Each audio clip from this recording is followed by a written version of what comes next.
Hari ini, kita akan sama-sama menyelami salah satu perumpamaan Yesus yang paling menantang. Ya, ini adalah sebuah kisah yang seolah-olah memaksa kita untuk bertanya pada diri sendiri, di mana sebenarnya posisi kita saat melihat penderitaan orang lain. Selamat jumpa kembali di Renungan Harian yang disusun oleh Pastor Crispinus Silalahi berdasarkan kutipan kitab suci hari ini. Saudara-saudari terkasih dalam Kristus, semoga Tuhan memberimu damai. Nah, mari kita awali renungan kita dengan satu pertanyaan yang jadi inti dari semuanya hari ini. Kemana sih sebenarnya hati kita ini condong? Pertanyaan inilah yang diajukan oleh gereja kepada kita semua. Kita sekarang ini kan ada di masa Prapaskah ya. Momen ini tuh bukan cuma soal periode di kalender aja, tapi ini adalah sebuah undangan kursus dari gereja untuk kita berhenti sejenak, lihat ke dalam diri, dan memeriksa kembali, sebenarnya arah hidupku ini sudah benar atau belum. Ini adalah waktunya untuk introspeksi yang mendalam. Injil hari ini menyajikan sebuah perumpamaan dari Yesus yang tajam sekali. Ini adalah sebuah kisah tentang dua kehidupan yang sangat-sangat kontras. Seorang pria yang kaya raya dan seorang pengemis yang sangat miskin bernama Lazarus. Coba deh kita bayangkan, mereka ini secara fisik deket banget loh. Tapi dunia mereka itu terpisah begitu jauh.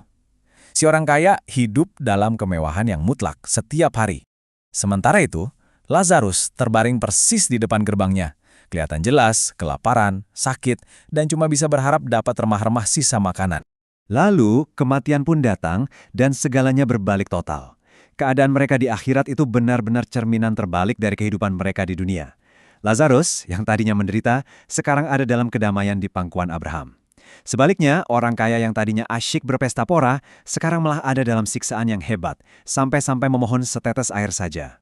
Jadi, pertanyaannya apa sih dosa orang kaya ini sebenarnya? Apakah salah kalau kita jadi kaya? Nah, mari kita gali lebih dalam. Perumpamaan ini bukan soal mengkritik kekayaan itu sendiri, tapi tentang sesuatu yang jauh lebih mendasar. Ini dia inti masalahnya, ketidakpedulian. Dan ini bukan sekedar lupa atau lalai ya. Ini adalah sebuah pilihan yang aktif, pilihan untuk tidak mau melihat, pilihan untuk mengabaikan penderitaan yang ada persis di depan mata. Sebuah hati yang sengaja ditutup rapat-rapat. Jadi poin terpentingnya tuh ini, Yesus nggak mengutuk kekayaannya. Yang dikutuk adalah hatinya. Dia itu lihat Lazarus tiap hari. Dia tahu ada orang yang butuh bantuan di sana, tapi dia memilih untuk cuek, seolah-olah Lazarus itu nggak ada. Ini tuh menggambarkan sebuah kebenaran rohani yang dalam sekali. Dengan menutup pintu untuk Lazarus, orang kaya itu sebenarnya sedang menutup pintu untuk Tuhan. Kenapa? Karena Tuhan itu sering banget hadir dan menyapa kita justru lewat mereka yang paling membutuhkan, yang lemah, dan yang terluka. Oke, sekarang mari kita tarik kisah ini ke konteks kita hari ini. Perumpamaan ini bukan cuma cerita kuno loh, tapi ini adalah cermin bagi kehidupan kita di dunia modern. Paus Fransiskus punya istilah yang sangat kuat untuk fenomena zaman kita ini, globalisasi ketidakpedulian. Ini adalah sebuah kondisi di mana kita jadi begitu terbiasa melihat penderitaan, baik yang jauh di sana maupun yang dekat di sini, sampai-sampai hati kita nggak tergerak lagi. Nah, ini yang membawa kita ke pertanyaan refleksi paling penting. Kalau Lazarus ada di gerbang orang kaya, itu lalu siapakah Lazarus yang ada di gerbang kehidupan kita masing-masing saat ini? Siapa ya yang mungkin tanpa sadar kita abaikan? Soalnya Lazarus itu nggak selalu pengemis di jalanan. Lazarus bisa jadi adalah tetangga kita yang kita tahu hidup sendirian. Bisa jadi rekan kerja kita yang kita lihat sedang kepayahan. Atau bahkan anggota keluarga kita sendiri yang mungkin nggak bilang apa-apa, tapi diam-diam sangat butuh perhatian dan kehadiran kita. Setelah menunjukkan masalahnya, Injil nggak meninggalkan kita dalam keputusasaan kok. Sebaliknya, Injil justru memberikan kita jalan keluar, sebuah panggilan yang jelas untuk berubah dan bertobat. Waktu orang kaya itu minta tanda ajaib, jawaban Abraham itu penting banget. Dia bilang, mereka kan sudah punya Musa dan para nabi. Artinya apa? Artinya kita ini sebenarnya sudah punya semua yang kita butuhkan untuk hidup dengan benar.